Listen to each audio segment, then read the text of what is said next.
You may be thinking, now is a great time to buy a second home or investment property. Having enough money for a down payment on a new home is often one of the biggest struggles homeowners face.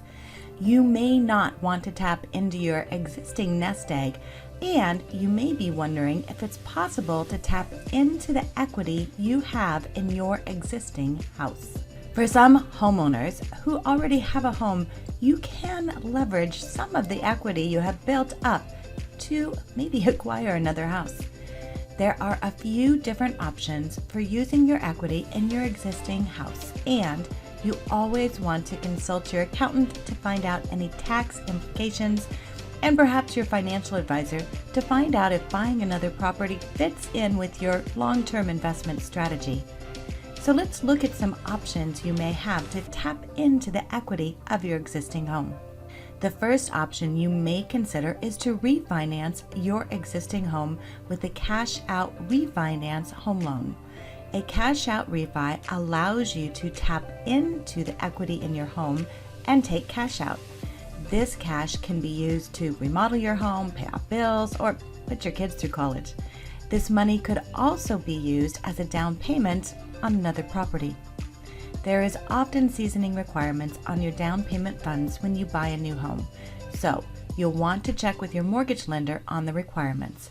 But refinancing your existing property may allow you to tap into your equity and use it for a down payment on another home.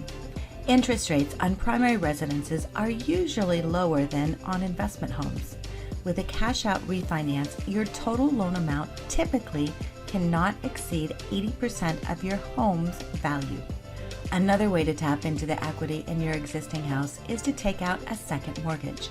There are many second mortgage options available, including a home equity line of credit or a HELOC loan.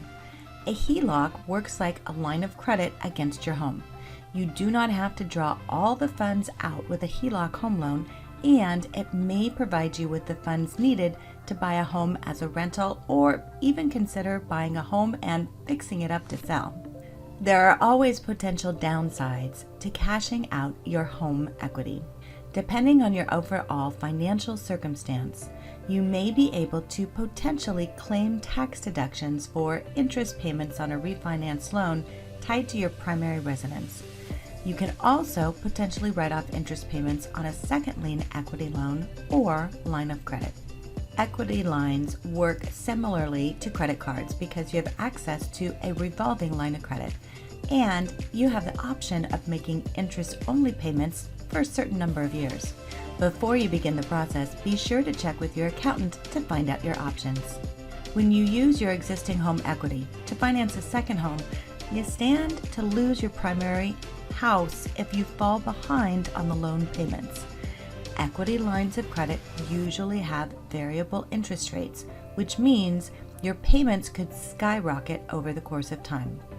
Home equity loans tend to have shorter terms than standard mortgages, which means you may have a larger monthly payment to manage. If your payments fall within your budget, then a cash-out refinance or equity line may make sense. But if funds are tight, then the cons may outweigh the pros. Whatever you decide, be sure you're working with your accountant, your financial advisor, and of course, a licensed mortgage professional. You may be sitting on an opportunity to expand your homeownership with the equity in your existing home. Thanks for watching. If you have any questions or would like to learn more about the mortgage process, please contact me at the information provided below.